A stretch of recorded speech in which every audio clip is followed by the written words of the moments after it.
சிலுவை பாதை. கல்வாரி பயணம் என்பது இயேசு கிறிஸ்து தன் உயிரை பலியாக அளித்த பாதையை தியானிக்க ஒரு புனித வழிபாடாகும். இந்த தியான வழிபாடு நமது மீட்பராகிய இயேசு துன்பப்பட்டு தன் தூய இரத்தத்தை சிந்தி நமக்காக தம்மை முழுமையாக அர்ப்பணித்த தருணங்களை நம் கண்முன்னே கொண்டு வருகிறது.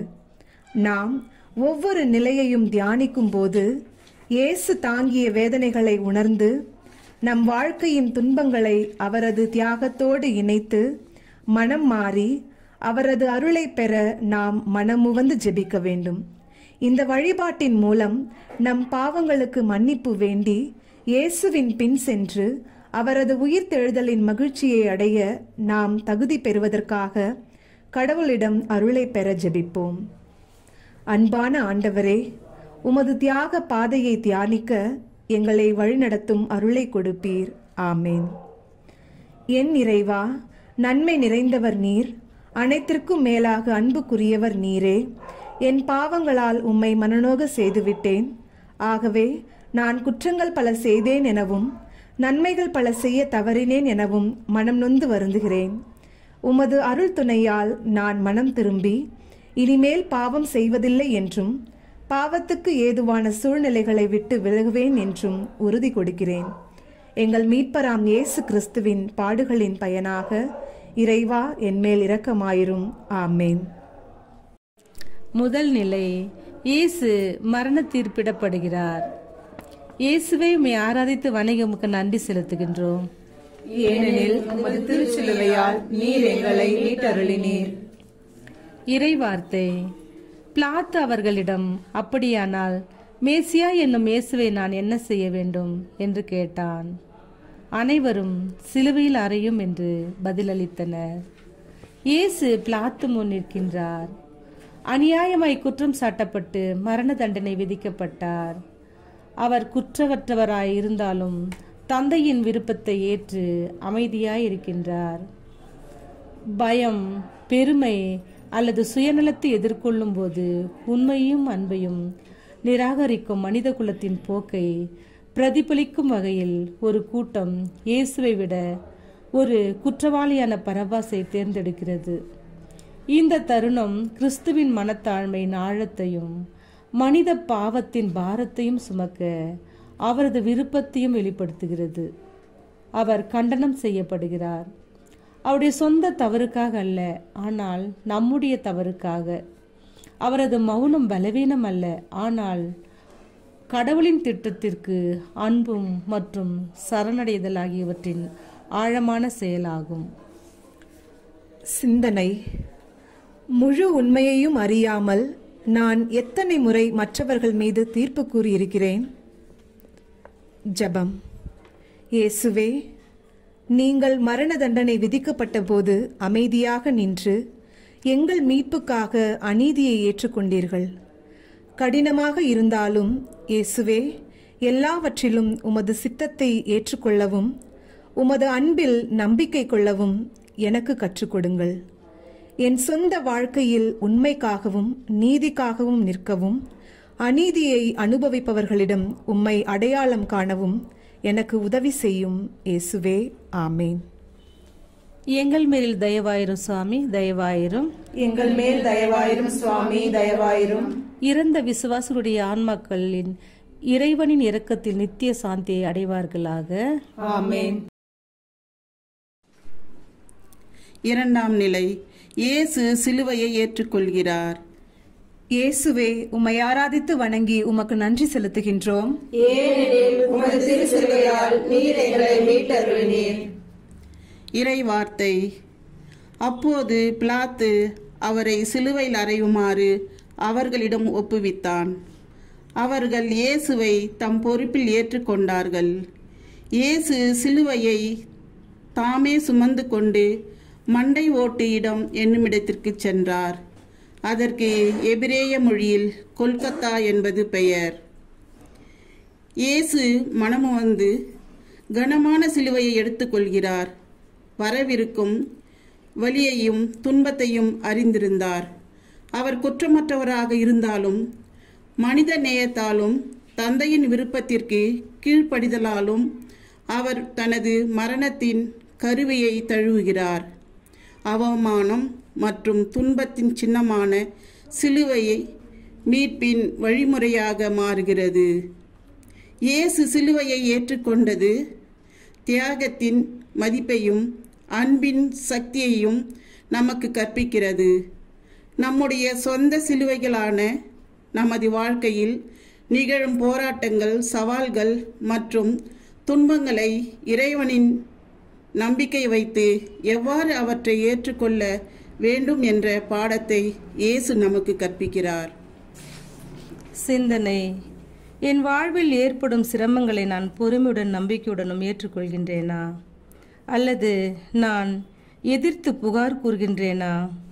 என் துன்பத்தில் கடவுள் என்னுடன் இருக்கிறார் என்றும் என் சோதனையில் இருந்து அவர் நன்மையை தருவார் என்றும் நான் நம்புகின்றேனா?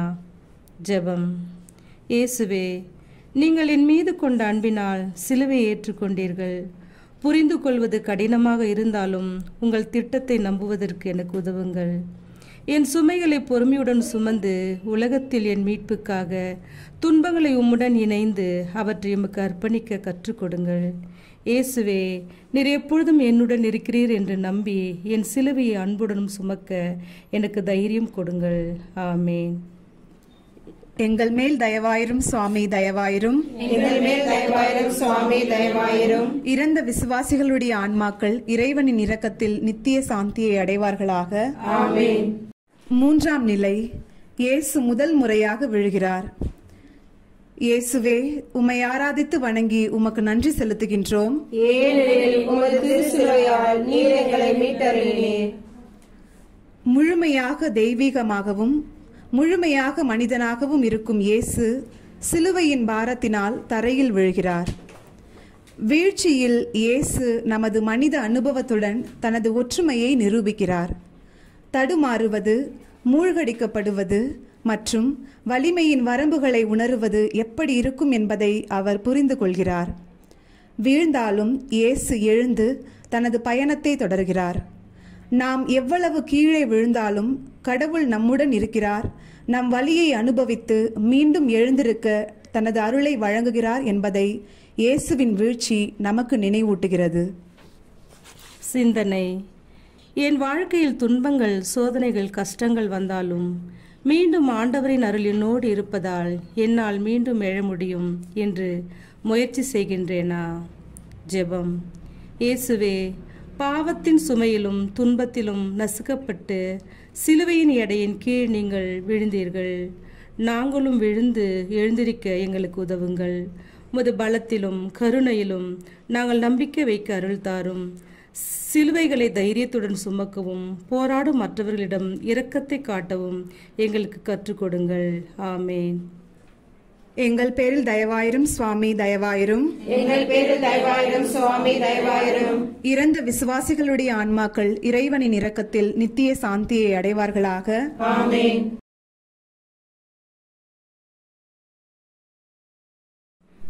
நான்காம் நிலை, இயேசு தனது தாயை சந்திக்கிறார். இயேசுவே, உம்மை ஆராதித்து வணங்கி உமக்கு நன்றி செலுத்துகின்றோம். ஏனெனில் உமது திருச்சிலுவையால் நீர் எங்களை மீட்டருளினீர். இரு இதயங்களின் சந்திப்பு. இயேசு தம் சிலுவையை கல்வாரி நோக்கி எடுத்து செல்லும் பொழுது வழியில் அவருடைய தாயான அன்னை மரியாவை சந்திக்கிறார். இந்த சந்திப்பு காதல் மற்றும் வலியின் அமைதியான பரிமாற்றம். இயேசுவின் பிறப்பிலிருந்தே அவரை வளர்த்து நேசித்த அன்னை மரியா உலகத்தின் பாவங்களின் பாரத்தை சுமர்ந்து கொண்டு வேதனையில் இருக்கும் தன் மகனை பார்க்கிறார். அவரது இதயம் உடைந்த போதிலும் அவர் அமைதியாக இருக்கின்றார். அவருடைய அமைதியான பார்வையின் மூலம் இயேசுவுக்கு அசைக்க முடியாத ஆதரவை வழங்குகிறார். அவர்களின் சந்திப்பு பகிரப்பட்ட துன்பத்தின் ஆற்றலையும் வலியில் இருப்பவர்களுக்காக வெறுமனே இருப்பதன் மூலம் வரும் வலியையும் நமக்கு நினைவூட்டுகிறது. அன்னை மரியா அனுபவித்த துன்பங்களைக் கண்டு கலங்கவில்லை, முறையிடவில்லை, ஆண்டவரிடம் எந்த விளக்கமும் கேட்கவில்லை. மாறாக புரிந்து கொள்ள முடியாததாக இருந்தாலும் கூட அவர் கடவுளின் திட்டத்தை நம்புகிறார். இயேசுவை பொறுத்தவரை அவரது தாயினுடைய சந்திப்பு ஆறுதலாகவும் துக்கமாகவும் இருந்திருக்க வேண்டும். அவர் தனியாக இல்லை என்பதை அறிந்து அவரது பயணத்தை தொடர அது அவருக்கு பலத்தை அளித்திருக்கலாம். நம்முடைய சொந்த போராட்டங்களில் நாமும் மற்றவர்களின் அன்பும் கடவுளின் அருளும் நமக்கு துணையாக இருக்கும் பொழுது நாமும் ஆறுதல் அடைகிறோம். சிந்தனை: அன்னை மரியாவை போல மற்றவர்கள் துன்பப்படுவதை காணும்போது அவர்களின் சூழ்நிலைகளை நம்மால் மாற்ற முடியாவிட்டாலும் நம்முடைய இருப்பையும் இரக்கத்தையும் வழங்க நாம் முன் வருகிறோமா? ஜெபம். இயேசுவே, கல்வாரி செல்லும் வழியில் உமது அன்னையை நீங்கள் சந்தித்தது உங்களுக்கு பலத்தையும் வலிமையையும் ஆறுதலையும் தந்தது. நாங்களும் அன்னை மரியாவை போல பிறர் துன்பப்படும்போது அவர்களோடு உடன் இருக்க எங்களுக்கு கற்றுக் கொடுங்கள். வேதனை மற்றும் குழப்பத்தின் மத்தியிலும் கடவுளின் திட்டத்தில் நம்பிக்கை கொள்ள எங்களுக்கு உதவுங்கள். ஆமேன். எங்கள் மேல் தயவாயிரும் சுவாமி, தயவாயிரும். எங்கள் மேல் தயவாயிரும் சுவாமி, தயவாயிரும். இறந்த விசுவாசிகளுடைய ஆன்மாக்கள் இறைவனின் இரக்கத்தில் நித்திய சாந்தியை அடைவார்களாக. ஆமேன். 5ஆம் நிலை. இயேசுவின் சிலுவையை சுமக்க சீமோன் உதவுகிறார். இயேசுவே, உம்மை ஆராதித்து வணங்கி உமக்கு நன்றி செலுத்துகின்றோம். ஏனெனில் உமது திருச்சிலுவையால் நீர் எங்களை மீட்டருளினீர். சுமை பகிரப்பட்டது. சிலுவையின் பாரத்தின் கீழ் இயேசு போராடும் போது சீரேனின் ஊரை சேர்ந்த சீமோனை அவருக்கு உதவி செய்யும்படி படைவீரர்களால் நிர்பந்திக்கப்படுகிறார். சீமோனின் ஆரம்ப தயக்கம் மற்றவர்களுக்கு உதவுவதற்கான அழைப்பை ஏற்றுக்கொள்ளும் போது, குறிப்பாக நமது திட்டங்களை அல்லது ஆறுதலை சீர்குலைக்கும் போது நம்முடைய சொந்த தயக்கத்தை பிரதிபலிக்கின்றது. ஆயினும் கூட சீமோன் தனது சேவையின் மூலம் கிறிஸ்துவின் பயணத்தின் ஒரு முக்கிய அங்கமாக மாறுகிறார்.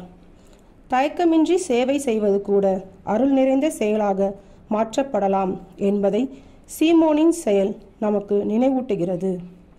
சீமோன் தனக்கு உதவ அனுமதித்ததில் இயேசு ஆழ்ந்த மனத்தாழ்மையை காட்டுகிறார். அவர் கடவுளின் மகனாக இருந்தாலும் ஒரு சாதாரண மனிதனின் உதவியை ஏற்றுக்கொள்கிறார். நமது போராட்ட தருணங்களில் உதவியை நாடுவதும் ஏற்றுக்கொள்வதும் பலவீனத்தின் அடையாளம் அல்ல, மனிதாபிமானம் மற்றும் பணிவின் அடையாளம் என்பதை இந்த செயல் நமக்கு நினைவூட்டுகிறது. ஒவ்வொருவரும் தனியாக சுமக்க முடியாத சிலுவைகளை சுமக்கிறார்கள் என்பதை அறிந்து நியாய தீர்ப்பு இல்லாமல் மற்றவர்களுக்கு உதவி வழங்கவும் இது நம்மை ஊக்குவிக்கிறது. இயேசுவின் சிலுவையை சுமக்க உதவுவதன் மூலம் சீமோன் இறைவனின் துன்பத்துடன் ஒரு ஆழமான ஐக்கியத்திற்குள் நுழைந்தார். இதேபோல் நாம் மற்றவர்களின் சிலுவையை எடுத்துக்கொள்ளும் போது கிறிஸ்துவுடன் நம்மை மிகவும் நெருக்கமாக இணைக்கிறோம். சிந்தனை: மற்றவர்களின் சுமைகளை சுமக்க நாம் தயாராக இருக்கின்றோமாம். மற்றவர்களுக்கு உதவும் ஒவ்வொரு முறையும் கல்வாரிக்கு செல்லும் வழியில் இயேசுவுடன் நாமும் நடக்கிறோம் என்பதை உணர்கின்றோமாம். ஜெபம். இயேசுவே, சீமோன் உமது சிலுவையை சுமக்க உதவியது போல் மற்றவர்களின் தேவைகளை உணர்ந்து செயல்பட எங்களுக்கு கற்றுக் கொடுங்கள். சிரமமானாலும் கூட கருணை நிறைந்த இதயங்களையும் முன்னேறு தைரியத்தையும் எங்களுக்கு தந்தரலும். துன்பப்படுகிறவர்களிடத்திலும் தங்கள் சுமைகளில் மனம் உவந்து பங்கு கொள்பவர்களிடத்திலும் உம்மை கண்டு கொள்வதற்கு அருள் தாரும். ஆமேன். எங்கள் பேரில் தயவாயிரும் சுவாமி, தயவாயிரும். எங்கள் பேரில் தயவாயிரும் சுவாமி, தயவாயிரும். இறந்த விசுவாசிகளுடைய ஆன்மாக்கள் இறைவனின் இரக்கத்தில் நித்திய சாந்தியை அடைவார்களாக. ஆமென். 6ஆம் நிலை. வெரோனிகா இயேசுவின் முகத்தை துடைக்கிறாள். இயேசுவே, உம்மை ஆராதித்து வணங்கி உமக்கு நன்றி செலுத்துகின்றோம். ஏனெனில் உமது திருச்சிலுவையால் நீர் எங்களை மீட்டருளினீர். இரக்கத்தின் செயல். கொடூரமாக இயேசுவை துன்புறுத்தும் படைவீரர்கள் மற்றும் அதை கண்டுகொள்ளாமல் பார்வையிடும் மக்கள் கூட்டத்தின் மத்தியில் வெரோனிகாவின் செயல் அன்பின் கலங்கரை விளக்காக நிற்கிறது. அவள் மற்றவர்களின் அபாயங்கள் அல்லது எதிர்வினைகளில் கவனம் செலுத்தவில்லை, ஆனால் அவள் முன்பு அரங்கேறும் துன்பங்களுக்கு பதிலளிக்கிறாள். அவளது செயல் சிறிய தன்னலமற்ற கருணை செயல்களின் சக்தியை நமக்கு நினைவூட்டுகிறது. இது துன்பப்படுபவர்களுக்கு ஆறுதலையும் கண்ணியத்தையும் தருகிறது. முன்னோக்கி செல்லும் பொழுது அவள் கேலி அல்லது தீங்கு விளைவிக்கும் அபாயத்தை எதிர்கொண்டாள். ஆனாலும் அவள் அன்பு மற்றும் இரக்கத்தால் உடனடியாக செயல்பட துணிந்தாள். அவளது துணிச்சல் சரியானதை செய்ய நம்மை தூண்டுகிறது.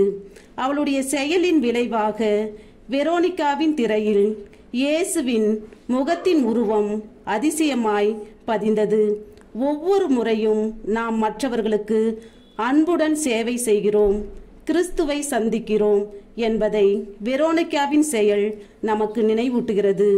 துன்பப்படுபவர்கள், ஒதுக்கப்பட்டவர்கள் அல்லது தேவைப்படுபவர்களின் முகங்களில் இயேசுவின் முகம் பிரதிபலிக்கிறது.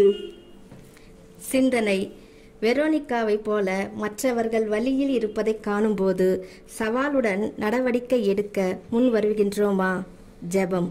ஆண்டவர் இயேசுவே, வெரோனிகாவின் கருணை செயல் கருணை மற்றும் தைரியத்தின் ஆற்றலை எங்களுக்கு நினைவூட்டுகிறது. துன்பப்படுபவர்களிடம் உமது முகத்தை காணவும் அன்புடனும் அக்கறையுடனும் பதிலளிக்க எங்களுக்கு உதவுங்கள். கடினமாக இருந்தாலும் செயல்பட தைரியம் வரட்டும் மற்றும் தேவைப்படுபவர்களுக்கு உமது பிரசன்னத்தை கொண்டு செல்லவும் அருள் தாரும். ஆமேன். எங்கள் மேல் தயவாயிரும் சுவாமி, தயவாயிரும். எங்கள் பேரில் தயவாயிரும் சுவாமி, தயவாயிரும். இறந்த விசுவாசிகளுடைய ஆன்மாக்கள் இறைவனின் இரக்கத்தில் நித்திய சாந்தியை அடைவார்களாக. ஆமென். ஆமென். 7ஆம் நிலை. இயேசு 2ஆம் முறை தரையில் விழுகிறார். இயேசுவே, உம்மை ஆராதித்து வணங்கி உமக்கு நன்றி செலுத்துகின்றோம். ஏனெனில் உமது திருச்சிலுவையால் நீர் எங்களை மீட்டருளினீர். பாவத்தின் சுமை. இயேசுவின் 2வது வீழ்ச்சி மனித குலத்தின் பாவங்களின் பெரும் எடையை குறிக்கிறது. ஏற்கனவே பெரும் துன்பங்களை தாங்கியிருந்தாலும் அவர் மீண்டும் விழுகிறார். பாவம் ஆன்மாவையும் உடலையும் எடுக்கும் எண்ணிக்கையை காட்டுகிறது. நமது ஆன்மீக பயணத்தில் நம்முடைய சொந்த போராட்டங்களாலும் தோல்விகளாலும் சுருங்கி போன நேரங்களை இந்த வீழ்ச்சி நமக்கு நினைவூட்டுகிறது. மீட்பை நோக்கிய பயணம் பின்னடைவுகள் இல்லாமல் இல்லை என்பதை நினைவூட்டுகிறது. இயேசுவின் 2வது முறை வீழ்ச்சி விடாமுயற்சி என்பது ஒருபோதும் வீழ்ச்சி அடையாமல் இருப்பதல்ல. ஒவ்வொரு முறையும் நாம் எழும்புவதை பற்றி இயேசுவின் வீழ்ச்சி நமக்கு கற்பிக்கிறது. நம் சொந்த வாழ்க்கையில் சுமக்க முடியாத அளவுக்கு சுமையை தோன்றினாலும் முன்னேறி செல்ல அழைக்கப்படுகிறோம். இயேசுவின் வீழ்ச்சி நமது மனித பலவீனத்தை அவர் புரிந்து கொள்கிறார் என்பதை நமக்கு நினைவூட்டுகிறது. அவர் நம்மை போலவே உடல் மற்றும் உணர்ச்சி சோர்வை அனுபவித்தார். வீழ்ச்சிகளும் தோல்விகளும் தவிர்க்க முடியாதவை என்றாலும் அவை முடிவல்ல என்பதை நமக்கு நினைவூட்டுகிறது. கடவுளின் அருளுடன் நாம் மீண்டும் எழலாம். அவருடைய அன்பினால் பலப்படுத்தப்பட்டு விடாமுயற்சியின் முன்மாதிரியால் வழிநடத்தப்படுவோம். சிந்தனை: சீரேயின் சீமோன் இயேசுவுக்கு உதவியதைப் போல வீழ்ந்தவர்களை ஆதரிக்கவும் அவர்களின் பயணத்தை தொடரவும் அவர்களுக்கு ஊக்கத்தையும் நடைமுறை உதவியையும் வழங்குவதற்கு நாம் தயாராக இருக்கிறோமா? ஜெபம். ஆண்டவராகிய இயேசுவே, நீர் மீண்டும் சிலுவையின் பாரத்தினால் விழுந்தாலும் மீண்டும் எழுந்து உமது பயணத்தை தொடர்ந்தீர். நாங்கள் பலவீனமாக உணரும்போது உமது பலத்தை நம்பி எங்கள் சோதனைகளில் நிலைத்திருக்க எங்களுக்கு கற்றுக் கொடுங்கள். ஒவ்வொரு முறையும் நாங்கள் வீழும்போது உமது அருள் எங்களை உயர்த்துகிறது என்பதை உணர உமது அருளை தந்தருளும். ஆமேன். எங்கள் பேரில் தயவாயிரும் சுவாமி, தயவாயிரும். எங்கள் பேரில் தயவாயிரும் சுவாமி, தயவாயிரும். இறந்த விசுவாசிகளுடைய ஆன்மாக்கள் இறைவனின் இரக்கத்தில் நித்திய சாந்தியை அடைவார்களாக. ஆமென்.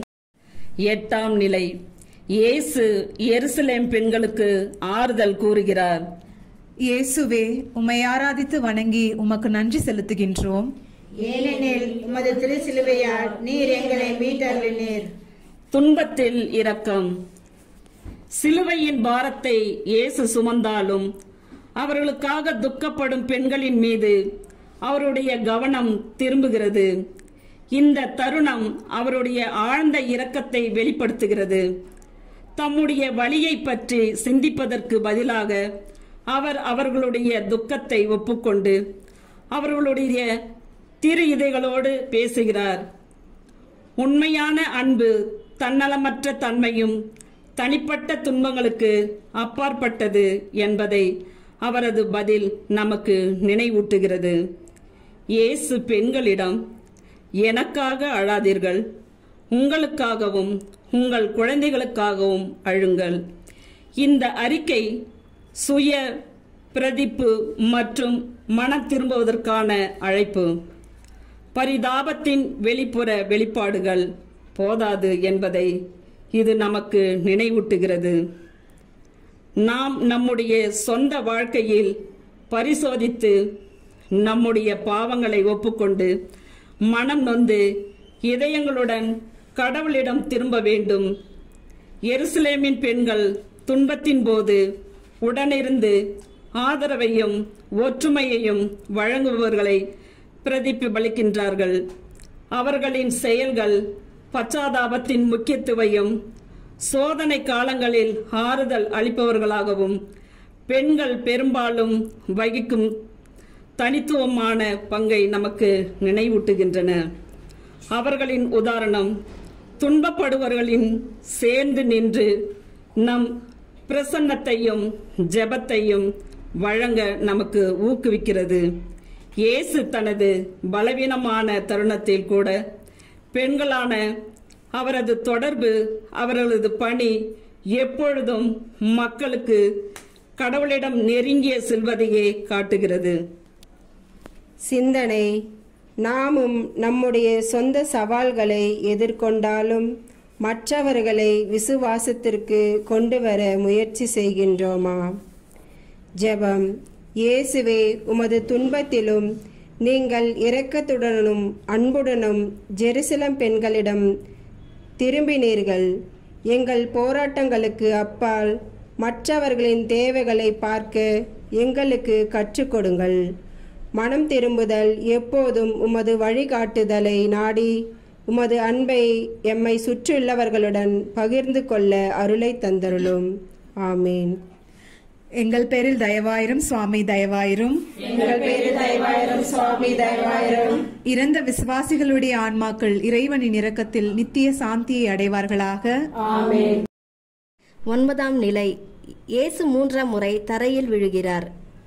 இயேசுவே, உம்மை ஆராதித்து வணங்கி உமக்கு நன்றி செலுத்துகின்றோம். ஏனெனில் உமது திரு சிலுவையால் நீர் எங்களை மீட்டருளினீர்.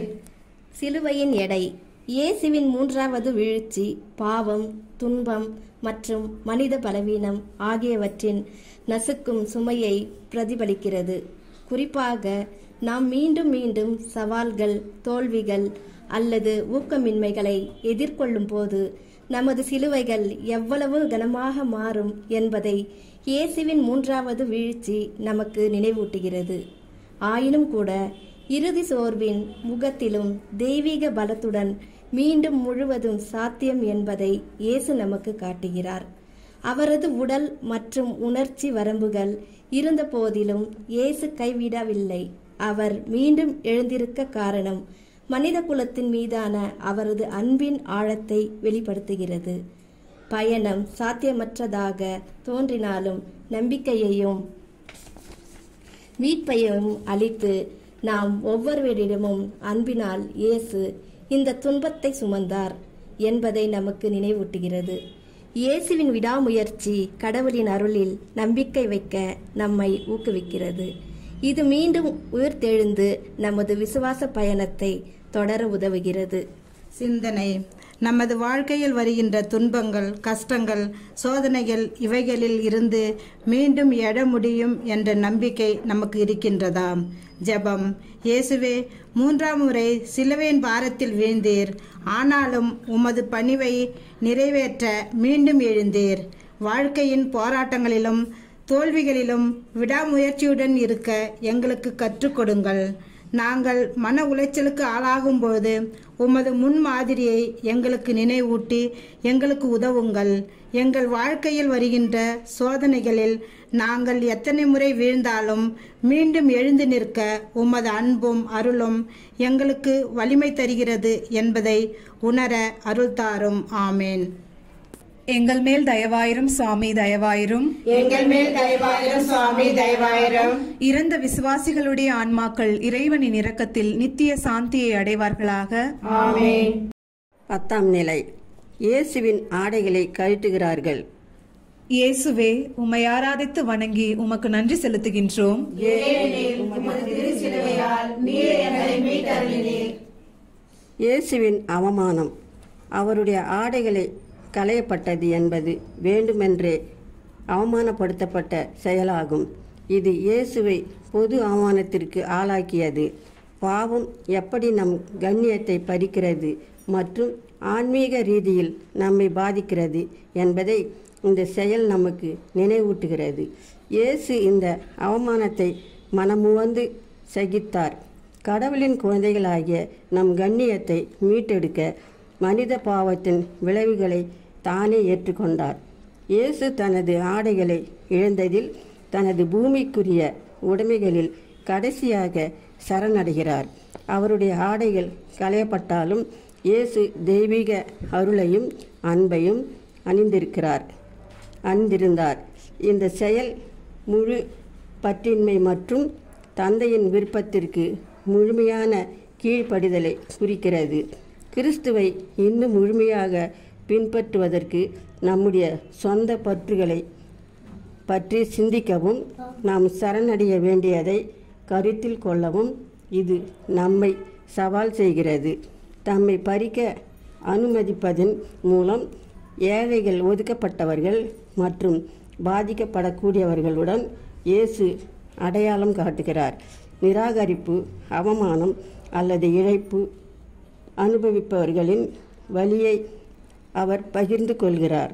அவர்களின் கண்ணியம் பறிக்கப்பட்டவர்களுடன் ஒற்றுமையாக நிற்கவும் அன்பு மற்றும் நீதியின் செயல்களின் மூலம் அவர்களின் மதிப்பு உணர்வை மீட்டெடுக்க பாடுபடவும் இயேசு நம்மை அழைக்கிறார். சிந்தனை. நமது உண்மையான மதிப்பு பொருள், உடைமைகளிலோ அல்லது வெளி தோற்றத்திலோ அல்ல, மாறாக கடவுளின் உண்மையான பிள்ளைகள் என்ற அடையாளத்தில் உள்ளது என்பதை நாம் உணர்கிறோமா? ஜெபம். இயேசுவே, உமது ஆடைகளை களைந்து கூட்டத்தினருக்கு முன்பாக அவமானப்படுத்தப்பட்டீர். உலக விஷயங்களில் எங்களின் பற்றுதலை கைவிட்டு உம்மில் எங்கள் உண்மையான மதிப்பை கண்டறிய எங்களுக்கு கற்றுக் கொடுங்கள்.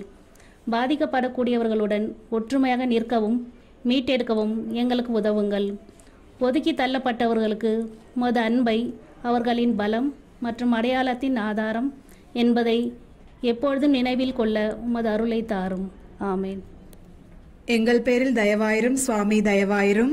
எங்கள் பேரில் தயவாயிரும் சுவாமி தயவாயிரும். மரித்த விசுவாசிகளுடைய ஆன்மாக்கள் இறைவனின் இரக்கத்தில் நித்திய சாந்தியை அடைவார்களாக.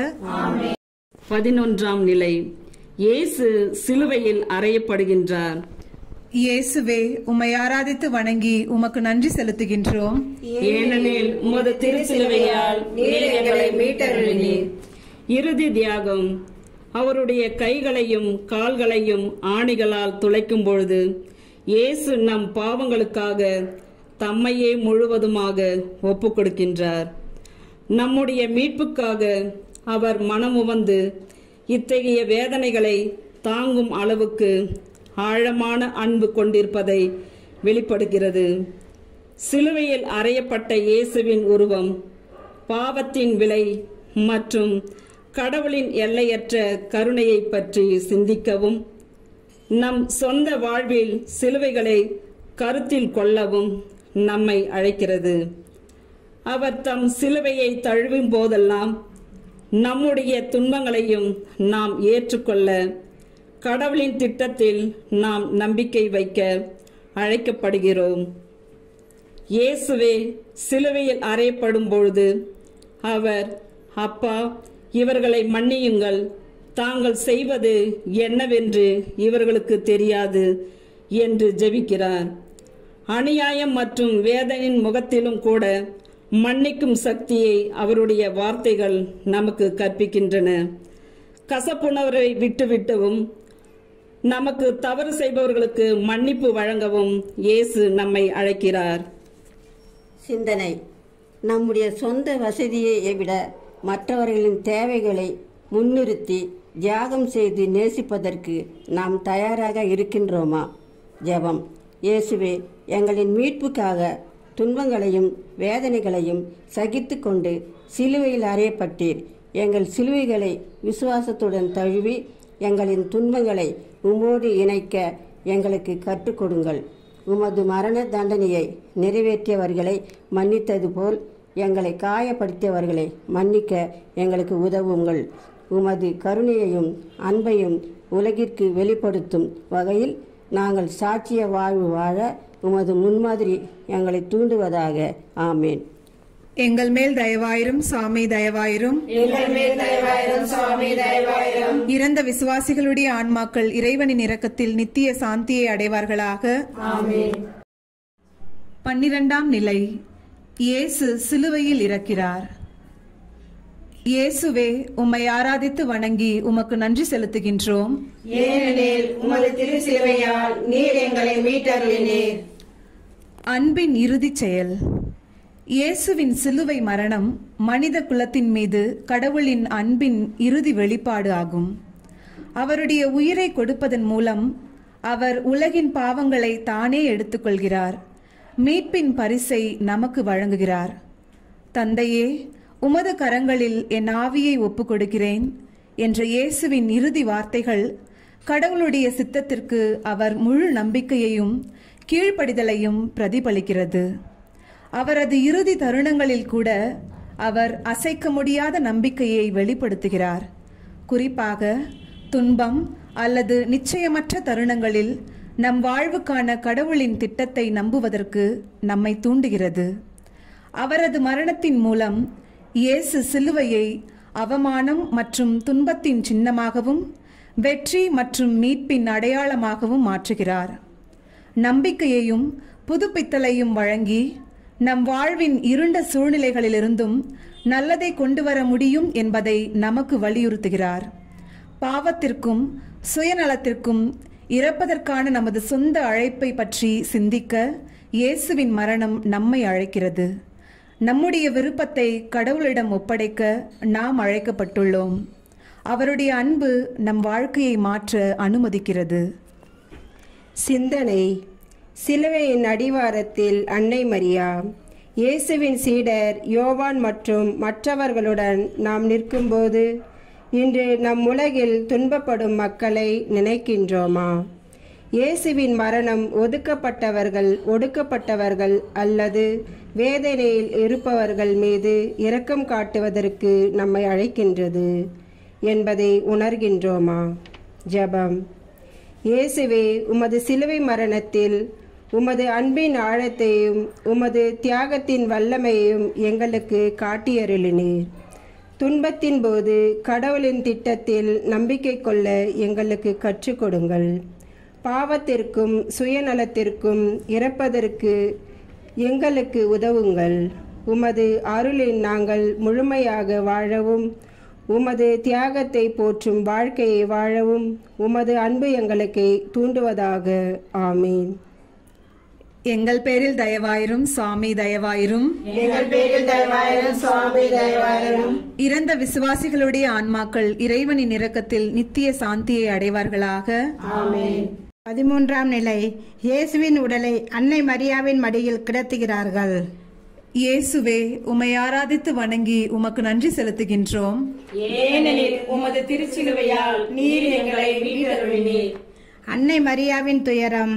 தன் மகனின் துன்பத்தில் உடன் இருந்து அவருக்கு துணையாக நின்ற அன்னை மரியா இப்பொழுது அவருடைய உடைந்த உடலை தன் கைகளில் வைத்திருக்கிறார்.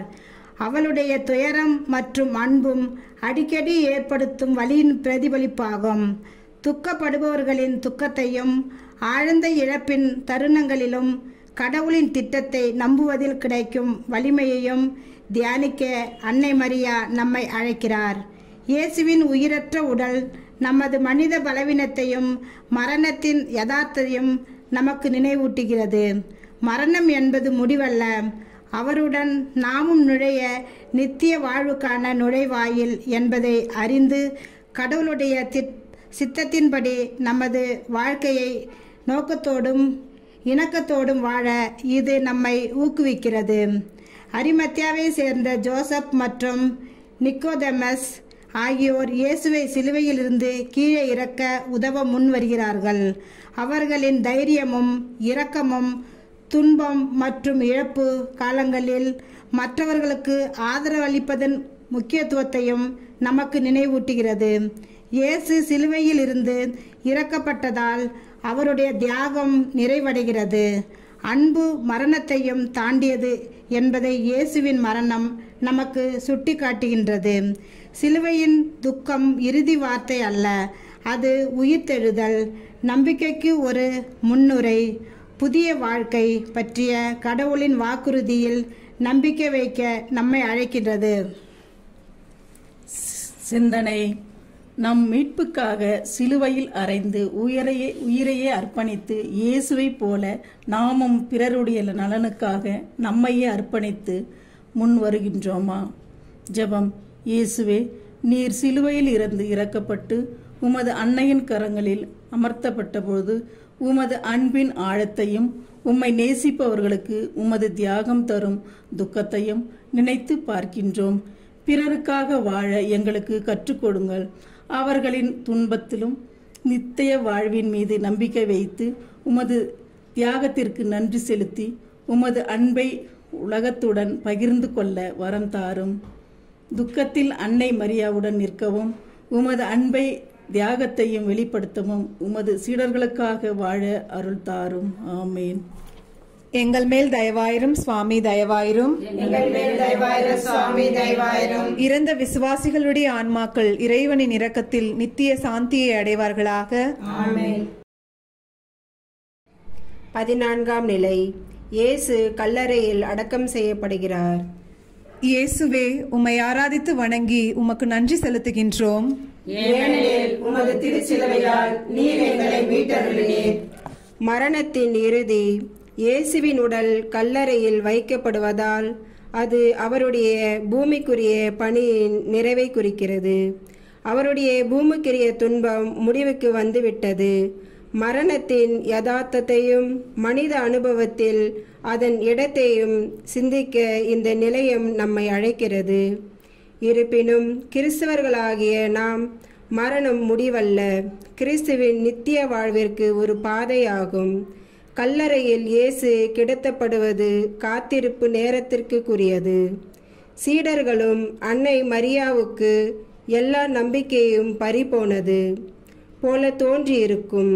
இந்த தருணம் நம் சொந்த வாழ்க்கையில் ஆன்மீக இருள் அல்லது நிச்சயமற்ற தருணங்களை அனுபவிக்கும் நேரங்களை சிந்திக்க நம்மை அழைக்கிறது.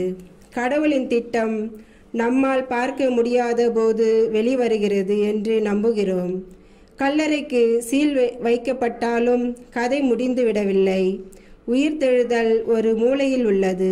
இயேசுவின் மரணம் மற்றும் அடக்கம் மூலம் நித்திய வாழ்வின் வாக்குறுதி பாதுகாக்கப்படுகிறது.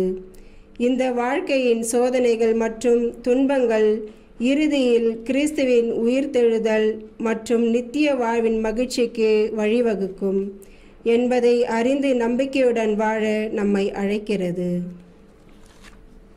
சிந்தனை: நம் வாழ்க்கை எவ்வளவு இருண்டதாக இருந்தாலும் அல்லது கடினமாக இருந்தாலும் புதிய வாழ்க்கையை கொண்டு வர கிறிஸ்துவின் உயிர்த்தெழுதல் சக்தியை நாம் எப்பொழுதும் நம்புகின்றோமா? ஜெபம்.